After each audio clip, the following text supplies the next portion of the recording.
ಇಂಚರ ಕೊಡಗು ವಾರ್ತೆಗೆ ಸ್ವಾಗತ. ಮಂಡ್ಯದ ತೋಟಗಾರಿಕೆ ಆವರಣದಲ್ಲಿ ಆಯೋಜಿಸಲಾಗಿದ್ದ ಫಲಪುಷ್ಪ ಪ್ರದರ್ಶನ 2026ರ ಕಾರ್ಯಕ್ರಮವನ್ನು ಕೃಷಿ ಸಚಿವರು ಎನ್ ಚಲುವರಾಯಸ್ವಾಮಿಯವರು ಉದ್ಘಾಟಿಸಲಾಯಿತು. ಇದೇ ಸಂದರ್ಭದಲ್ಲಿ ಫಲಪುಷ್ಪ ವಸ್ತು ಪ್ರದರ್ಶನದಲ್ಲಿ ವಿವಿಧ ಇಲಾಖೆಗಳಿಂದ ಆಯೋಜಿಸಲಾಗಿದ್ದ ಕಲಾಕೃತಿಯನ್ನು ಉದ್ಘಾಟಿಸಿ ವೀಕ್ಷಿಸಲಾಯಿತು.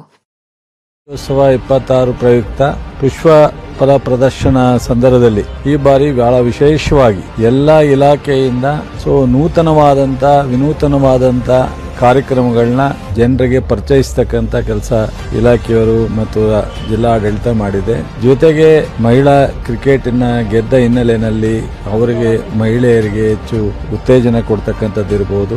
2.5 ಲಕ್ಷಕ್ಕೂ ಹೆಚ್ಚು ಹೂಗಳನ್ನ ಸಂಗ್ರಹಿಸಿ ಪ್ರದರ್ಶನ ಮಾಡತಕ್ಕಂಥದ್ದು, ಕೃಷಿ ಇಲಾಖೆನಲ್ಲಿ ಸಂಸ್ಕರಣ ಮಾಡತಕ್ಕಂಥದ್ದು, ಮೌಲ್ಯವರ್ಧನೆ, ಸಿರಿಧಾನ್ಯವನ್ನ ಯಾವ ರೀತಿ ನಾವು ಮೌಲ್ಯವರ್ಧನೆ ಬ್ರ್ಯಾಂಡಿಂಗ್ ಮಾಡತಕ್ಕಂಥದ್ದು, ಮಹಿಳೆಯರಿಗೆ ಉದ್ಯಮಿಗಳಾಗಿ ಯಾವ ರೀತಿ ಪರಿವರ್ತನೆ ಮಾಡಲಿಕ್ಕೆ ಅಥವಾ ಅವಕಾಶಗಳನ್ನ ಕಲ್ಪಿಸಿಕೊಡ್ಲಿಕ್ಕೆ ಸಾಧ್ಯ ಅನ್ನೋದನ್ನ ಇವತ್ತು ರೇಷ್ಮೆ ಇಲಾಖೆನಲ್ಲಿರ್ಬೋದು ಮತ್ತು ಹಾರ್ಟಿಕಲ್ಚರ್ ಡಿಪಾರ್ಟ್ಮೆಂಟ್ ಅಲ್ಲಿ ಇರ್ತಕ್ಕಂಥದ್ದು ಇರ್ಬೋದು, ಬೇರೆ ಬೇರೆ ತರದ ಬಹುಶಃ ಬಾಲ್ಯ ವಿವಾಹ ಮುಕ್ತ ಮಂಡ್ಯ ಮಾಡಲಿಕ್ಕೆ ಕಾರ್ಯಕ್ರಮಗಳನ್ನ ಹಮ್ಮಿಕೊಂಡಿರ್ತಕ್ಕಂಥದ್ದು ಇರ್ಬೋದು, ತಾಯಿಯ ಎದೆ ಹಾಲಿನ ಮಹತ್ವದ ಇರ್ಬೋದು, ಸಾಮಾನ್ಯ ಜನರಿಂದ ಹಿಡಿದು ರೈತರಿಂದ ಹಿಡಿದು ಎಲ್ರಿಗೂ ಸಹ ಇದನ್ನ ಪರಿಚಯಿಸ್ತಕ್ಕಂಥದ್ದು ಬರೀ ಫಲಪುಷ್ಪ ಪ್ರದರ್ಶನಕ್ಕೆ ಅಷ್ಟೇ ಸೀಮಿತ ಆಗದಲ್ಲೇ ಜನರಿಗೆ ಉಪಯೋಗ ಆಗೋ ರೀತಿನಲ್ಲಿ ಜನರಿಗೆ ಪರಿಚಯ ಮಾಡಿಸೋ ರೀತಿನಲ್ಲಿ ಮಾಡಿದರೆ ಬಹಳ ಸಂತೋಷ.